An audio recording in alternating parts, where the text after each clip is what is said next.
Il est drôle, bâti, sportif, créatif, tout ce qui touche devient succès. Oui. Laurent Duvernay-Tardif est jaloux de lui. Mesdames, messieurs, Mathieu Cyr, mesdames, messieurs. Wow! Non, c'est vrai que t'as tout ça. Mais quelle intro de feu! Ben vraiment, Merci. mais c'est ce qu'on se dit en te voyant. On dit, mon Dieu, mais il est tombé dans il t'a fait une cure de jouvence, quelque chose. Quel âge as-tu? Je m'en vais sur mes 58 ans. Dans 13 ans. OK, c'est ça. J'ai un gros 45. 45 OK, ans. quand même, hein? Ouais. Parce que moi, je te connais depuis longtemps, là, puis avant de venir ici, je me disais, je me demande quel âge j'ai. Je me disais 38, 37. C'était mon image à moi, tu sais. Ouais, mais c'est l'âge de casting qu'on me donne. Là, parce que dans Ouais. le fond, j'ai la face d'un gars de fin trentaine, tu sais, mais mes genoux ont 92 ans, si ça peut te consoler. Fait qu'on fait la moyenne des deux, puis c'est mon âge. D'emblée, Trou du Diable t'offre la McTavish. Ça, c'est à toi. C'est ce qu'on te donne. Wow. C'est ton prix pour l'entrevue. C'est ton salaire. Tu boiras ça Mais c'est incroyable. à notre santé. Je me sens comme si je tenais le Graal. Oui, ben tu bois la bière. T'aimes ça, la bière? Ben oui, j'aime ça. Je me retiens de pas en mettre dans mon café. OK. Je suis un gars de même. Non, mais c'est bon, 5% d'alcool, McTavish. Moi, j'aime les bières de microbrasseries comme ça, assez légères. Tu vois, 5%, c'est cool parce qu'à un moment donné, je trouve qu'avec mettre trop d'alcool dedans, ça commence à goûter à la mélasse. C'est un peu lourd. Et c'est un peu lourd, exactement. Puis j'ai pas le goût d'avoir le feeling de manger un spaghette. Bon. Fait que ça, c'est parfait. 5%, merci, Trou du Diable. Ben, ils font dire, ça fait plaisir. Super. Raconte-moi un peu ton parcours de scolarité parce que c'est pas commun. Non. J'ai fait 6 écoles au secondaire. J'ai été renvoyé de 6 écoles différentes. J'ai eu un cours à l'éducation aux adultes.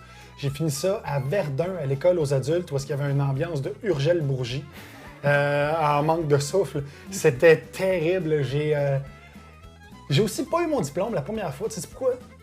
Parce que j'avais pas mon cours d'éducation au choix de carrière.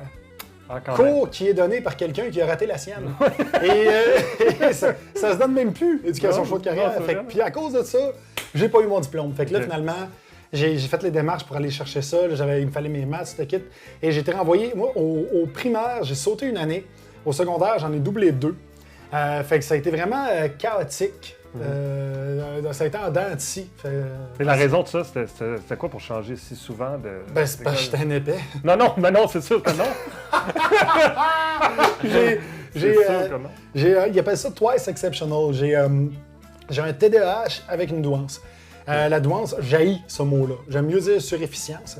Ça, en fait, si je vais dans l'explication scientifique, c'est que la gaine de myéline autour des axones de neurones est plus épaisse que la moyenne, ce qui fait que l'information circule plus rapidement dans le cerveau.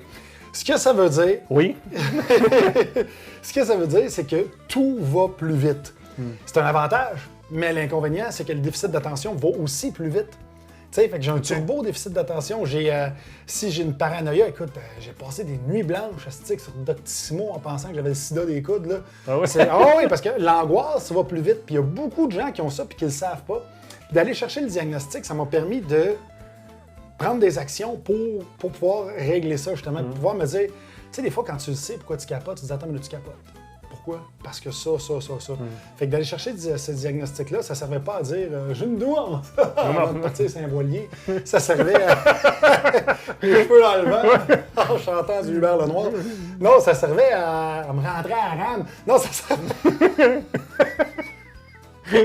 On a tous l'image de ce galerie Oui. Deep Throater. Ça servait à. Asti, j'ai perdu le fil. Mais c'est ça! C'est le fun parce qu'on a l'exemple pendant. Mais en gros, ça servait à mettre le X sur pourquoi ça allait pas bien. Moi, je comprends. Ça m'a vraiment aidé, tu sais, parce que... Mais là, plus sérieusement, ça veut dire qu'il y a un problème dans les écoles parce que c'est pas toi le problème nécessairement, c'est que toute Oui. l'école n'est pas faite pour des gens qui ont ça, tu sais. Ouais, puis on est beaucoup. C'est Puis ça. pas juste mon cas, il y en a beaucoup qui sont dyslexiques, il y en a beaucoup qui ont des... Tu sais, ils appellent ça des difficultés d'apprentissage, mais je veux dire, quand tu as 35% de taux de décrochage, c'est peut-être l'école qui a des difficultés d'enseignement et non pas l'élève qui a des difficultés d'apprentissage. Tu sais, on bûche tout le temps sur l'élève comme si c'était de notre faute. Tu sais, si tu lâches l'école, t'es un décrocheur. Si tu arrêtes ta job, si tu lâches ta job, tu démissionnes. Tu sais, fait que Ouais. t'as pas de faute en tant que tel. Tu dis, moi, j'ai démissionné. Le monde est comme, oh my God, pourquoi? Est-ce que ton patron t'a touché? Tu sais? Ouais. Mais si tu lâches l'école, c'est, ah ouais, t'es un décrocheur. Fait que tout de suite, c'est ta faute. Peut-être que t'avais un prof de merde. Peut-être que ton école n'était pas faite pour toi. Peut-être que l'école n'est pas faite pour toi. Fait que, tu sais, en rejetant la faute sur le dos de l'élève, ça nous évite de se questionner sur le système. Puis le problème, c'est que le système est encore pogné dans les années de la révolution post-industrielle. Tu sais, je veux dire, on s'en va à shop comme des ouvriers des années 1850. On se fait bourrer le crâne. Pense-y, on se fait bourrer le crâne de choses qu'on veut pas apprendre. C'est fucking raide comme système, là. Tu sais, t'imagines, moi, j'irais cogner chez vous. Tu sais, que ça arrive sud à Saint-Lambert, là, moi, cogner chez vous, dire, hey, Jean-Marie, quand? Là, une flûte. Ouais. C'est quoi une flûte? Ça me tente pas, là. Mais non, mais écoute, c'est parce que t'as 50 ans, c'est l'âge d'apprendre la flûte. Tout le monde autour apprend la flûte. Okay. Je vais venir dans 3 mois t'évaluer par rapport aux autres autour de toi qui apprennent la flûte. Savoir t'es dans quel rang 5e. T'es mieux d'être bon, mon Christ, parce que sinon, on baisse dans le palmarès de l'actualité. C'est complètement débile. Ouais. Il y a quelque chose qui m'a beaucoup impressionné en faisant une recherche sur toi, c'est qu'entre 1990 et 2005, tu as occupé une quarantaine d'emplois. J'ai fait le calcul, ça c'est en moyenne 8 emplois par année. Ma question, t'aimes le changement ou t'es un très mauvais employé? Je suis le pire des employés. Je suis le pire des employés. J'ai la bureaucratie, en fait, la hiérarchie bureaucratique, je suis pas capable. Tu sais, parce que je trouve que dans les compagnies, souvent dans ces compagnies-là, le poids des idées est directement proportionnel au poste de la personne qui promulgue ces idées-là.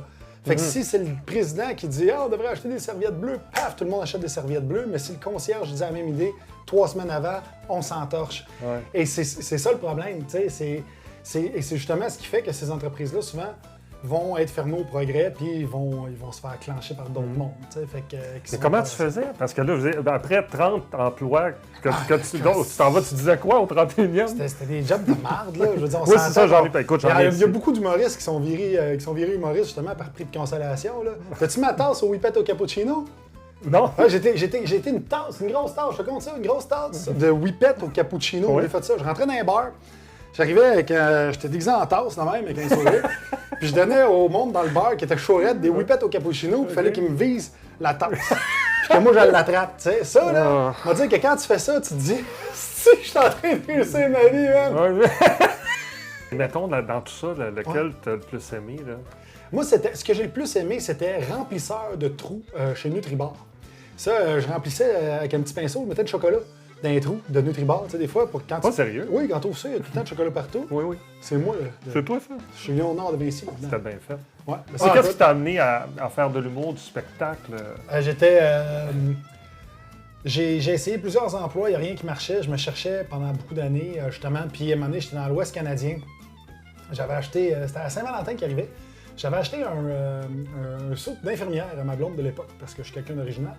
Et là, je l'appelle, je dis « Hey, chérie, je t'ai acheté un saut d'infirmière. Hey, hey, hey, hey. » Et finalement, elle dit « Ben écoute, tu me mettras, ben je te laisse. » Fait que c'est ça. Ben ouais, t'es sérieux? Ouais. Puis j'étais en haut de la montagne des Rocheuses parce que je l'avais acheté le matin. Puis tu sais, avec le fait que t'étais 3 heures d'avance là-bas, bref, j'avais eu le temps de monter en montagne, que j'ai appris de là-bas. Puis là, ben c'est ça, je me suis dit « OK. » Je dis « Pourquoi tu me laisses? » Elle dit « Tu fais rien de ta vie. » Puis tu sais, des fois, tu peux t'obstiner. « Non, c'est pas vrai. » Puis là, juste fait que ben c'est vrai. Je fais rien de ma vie. Fait que je me suis inscrit au cours du soir à l'école de l'humour. J'ai fait ça pendant 3 mois. Tu sais, après 3 mois, tu fais un show. J'ai fait mon premier show. J'ai tripé, même si je me suis planté. Je pense que j'ai une joke qui est rentrée. Puis c'est, hey, pas sûr, je vais le refaire celle-là. Tu sais, genre. Ouais. J'avais écrit mes jokes dans ma main. Puis j'étais tellement nerveux que le bleu de mes mains était devenu des. Genre une grosse tache bleue. Fait que là, j'ai fait. Mais j'ai tripé parce que justement, j'ai trouvé que je peux faire ce que je voulais, de la façon que je voulais. Tu sais, je maîtrisais ma patente. Donc après l'école, tu as commencé à faire des spectacles et là est arrivé ton premier show en prod qu'on appelle et tu es parti en tournée. Ça s'est passé comment? Très cool. Très cool. C'est sûr que c'est hâte de te déplacer avec ton décor, avec un tech, d'arriver dans des salles puis de jouer devant du monde qui ont payé pour venir te voir. Tu sais, pendant longtemps, quand tu fais de l'humour, tu fais partie d'une carte, tu fais partie d'un gala, tu es sur un gala ou tu es sur une soirée d'humour. Les gens viennent pas te voir en particulier, ils viennent voir un show d'humour puis tu es dedans. Fait que il faut comme que tu les séduises en disant « Salut, je m'appelle Mathieu, moi je suis comme ça, je fais ci, je fais ça. » Là, tu peux tout skipper ça. Là. Ils savent t'es qui, ils savent ton background, tu arrives direct, bang, d'un joke. Oui, à la limite, c'est plus confortable un show d'1h30 tout seul que faire un gala. Ben, tout à fait. Un gala, c'est une carte de visite. Tu te dis « OK, j'ai 7 minutes pour scorer. » Fait que tu tournes les coins ronds, tu as des liens des fois. Parlant de spaghetti, moi, j'ai un piano. Fait que, Tu t'enchaînes avec une joke de piano. Tu sais, là, quand t'as 1h30, t'as le temps de bien installer tes patentes. Tu es en train de monter ton deuxième spectacle qui s'en Ouais. vient. Puis en plus, tu as Skate le Monde que tu tournes présentement, en fait. Ouais, je reviens de Vancouver, là, justement. Ça se passe comment? C'est le concept? Ah, c'est malade, ça. On va dans différents pays. On a fait 13 destinations différentes pour la première saison. Puis on arrive dans différents pays, puis on voit la scène du skateboard, puis les anciens riders aussi. Tu sais, les anciens skateurs, les anciennes skateuses, et qui sont devenus maintenant soit des graffiteurs, des DJ. Il y en a qui sont médecins, il y en a qui sont... Whatever, tu sais. Mais c'est le fun parce que tu rentres par le côté alternatif d'un pays. Tu sais, mettons, j'arrive au Japon, ben c'est pas une visite guidée... de Tokyo là, que j'ai. Là, je suis avec des skaters de Tokyo qui m'amènent dans un sous-sol où est-ce qu'il y a une mini-rampe qui me montre la meilleure place manger des soupes ramen, où est-ce que la bière est pas chère à côté d'un parc. Tu sais, c'est vraiment, tu as l'impression de te tenir avec des gens que tu connais depuis longtemps. Puis les recherchistes ont fait un job incroyable. Fait que partout, ça a été malade. On peut voir ça où? TV5, tv5.ca. Tous les épisodes sont disponibles sur le web. C'est ça que je trouve cool. Tu sais, c'est sans restriction. Tu n'as pas besoin d'avoir un abonnement aussi ou ça. Tu vas directement, tu tapes TV5, Skate le Monde, Mathieu C, dans Google, bang, t'arrives, tu peux voir tous les épisodes. Comme tu as 84 heures dans une journée, tu as aussi parti ça avec ton amoureuse, Ashley. Ouais, exactement. Et ça s'appelle comment, ta compagnie? Ça, c'est Comeback Skateboard. C'est notre compagnie de skate qu'on a parti à deux, justement. Le logo est là, je sais pas si on le voit, mais c'est ça. Puis les autres skates, c'est des skates que ma blonde a fait pour le fun. Tu sais, justement, il y a Peter Griffin ici. Ici, t'as Stewie qui dit « c'est mes vrais ». Tu sais, on fait ça pour le fun, tu sais. Puis la compagnie de Comeback Skateboard, le nom est venu parce que, justement, quand j'ai commencé à faire du skate, j'avais une vingtaine d'années, comme beaucoup de personnes. En fait, j'avais 12-13 ans, bien avant ça. Puis j'ai arrêté quand j'avais une vingtaine d'années. Puis quand ils m'ont appelé, quand ma gérante m'a appelé, José Charlin, que je salue, quand elle m'a appelé pour dire « Hey, ça tenterait-tu d'animer une émission de skate? » Tu sais, j'avais 43 ans quand j'ai eu la gig, justement, de Skate le Monde. Et ça m'a plongé là-dedans. Puis j'ai trouvé que j'étais meilleur à 43 ans qu'à 23 ans. Parce que j'y allais à mon rythme, parce que je trouvais ça le fun. Puis de là est venu le nom Comeback. Puis le pire là-dedans, c'est qu'il y a une double, en fait, le plus hot là-dedans, c'est qu'il y a une double signification. Parce que pour ma blonde, elle, Comeback, ça a une autre signification. C'est parce qu'elle a eu une grosse maladie en 2015-2016, il y a environ 4-5 ans. Elle a eu une maladie qui attaquait ses organes. Et elle a failli mourir. Elle pesait 75 livres. Puis le pire, c'est qu'elle se faisait insulter dans la rue. Le monde pensait qu'elle était anorexique puis tout ça. Ah, c'est pas là. Puis elle a combattu pour sa vie. Puis elle était rendue ménopausée à l'âge de genre 22 ans. 21 ans, 22 ans. Puis elle pensait jamais pouvoir avoir d'enfant. Finalement, elle est tombée enceinte. Puis elle a eu le bébé. Puis quand le bébé, au fur et à mesure que sa grossesse avançait, son corps a commencé à se régénérer et a commencé à expulser les bactéries qui étaient prises dans ses organes.